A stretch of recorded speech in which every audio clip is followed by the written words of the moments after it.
Je m'appelle Fabrice Netala, j'ai 48 ans et j'habite dans le 95. C'est en 2023, je crachais du sang.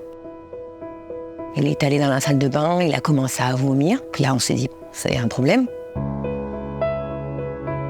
Et là, je me suis retrouvé avec une infection au niveau des vésicules. Et de là, tout a commencé. Ils m'ont dit que, en fin de compte, c'est une infection, mais on ne sait pas ce que c'est exactement. Donc, ils m'ont mis sous antibiotiques.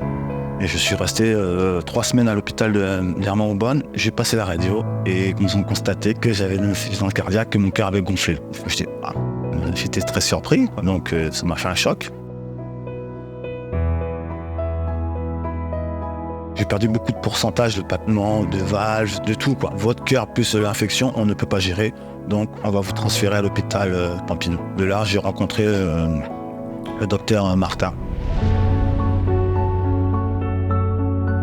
Monsieur Netala a une cardiomyopathie dilatée sévère qui atteint l'ensemble du cœur, arrivé en bout de course, dans l'état le plus aigu et le plus sévère de l'insuffisance cardiaque avancée, que l'on appelle le choc cardiogénique. On ne peut pas vous opérer l'infection, on ne peut pas vous opérer du cœur parce que votre cœur est trop faible et c'est trop dangereux pour votre infection.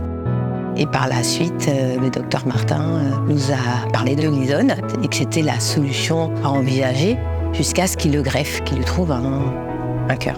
On me dit, un cœur artificiel, c'est quoi? C'est un cœur qu'on te met, et quoi, la retenue avec des fils, je sais pas. Le cœur artificiel Isone est un dispositif avec une technologie unique au monde. Les propriétés essentielles sont l'autorégulation, la pulsatilité et l'hémocompatibilité. Et l'ensemble de ces 3 propriétés font que ce cœur est extrêmement physiologique.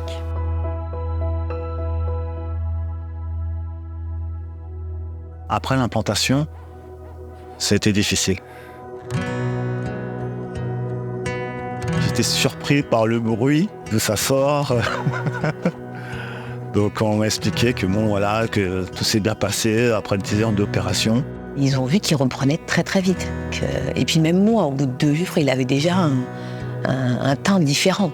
J'ai commencé des exercices tout simples, à apprendre à marcher tout doucement, pas par pas, à s'asseoir sur un fauteuil. Parce que même ça, c'est quelque chose qui est difficile pour moi. Pour que tous ces soucis puissent être familiers avec mon corps et que mon corps soit plus à l'aise. Suite à ça, ils m'ont transféré à l'hôpital Quentin-Selton, dire que maintenant, on est prêt pour enchaîner la rééducation.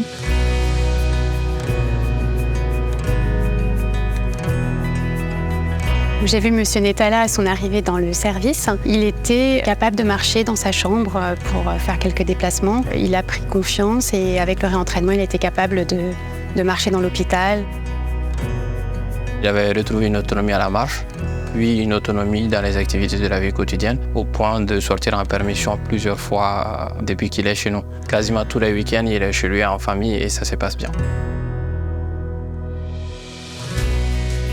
La réadaptation de ce patient est primordiale dans son projet de transplantation. Il va reprendre une endurance, il va reprendre une capacité fonctionnelle, respiratoire, musculaire. Il va se renutrir également pour arriver dans les meilleures conditions dans ce nouveau challenge qu'est la transplantation cardiaque. Monsieur Netala, c'est quelqu'un de très fort en fait, qui a très bien pris les choses et qui ne remet pas en question le fait de porter un dispositif cardiaque. On lui a proposé un soutien psychologique, mais il n'en a pas vraiment eu besoin. Le patient a fait de réels progrès depuis la réadaptation cardiaque. Il est aujourd'hui autonome dans l'ensemble de ses activités et il a récupéré une capacité d'effort. Et également, ça lui permet de diminuer le nombre de médicaments qu'il prenait. Pour sa permission, nous, on a un peu appréhendé parce qu'il a un enfant par rapport au bruit de l'appareil. Mais quand il est rentré à la maison, son fils était plutôt rassuré à entendre le bruit et il aimait venir écouter chaque fois le bruit du cœur de son papa. Et heureusement que ça existe, parce que là, je peux vraiment dire que j'aurais pu me marier à l'heure qu'il est. C'était ça ou... La prise en main avec de la batterie, je dirais, c'est au top. J'ai pas de réglage, j'ai pas de bouton à toucher, j'ai rien à faire. La batterie, c'est tout simple. L'infirmière m'a très très bien formée. S'il arrive un truc à Fabrice, je sais ce qu'il faut faire. On pouvait prendre en mode sac à dos, en mode de bandolière. Je m'achetais ma petite baguette. Voilà, c'est top. Le fait d'avoir le soutien de la famille, sans eux, des fois, on a envie de lâcher, on se dit, est-ce que ça en vaut la peine, est-ce que j'ai un cœur artificiel? Mais le fait de voir ses enfants, de dire qu'on peut les voir encore grandir, tout ça, effectivement, ça donne envie de se battre et d'avancer. Je suis rentré à l'hôpital, j'avais zéro force, j'avais pas un moyen de parler, je pouvais pas marcher. Là, vous savez, là j'ai le sourire, là je peux marcher, c'est que du bonheur. C'est que du bonheur.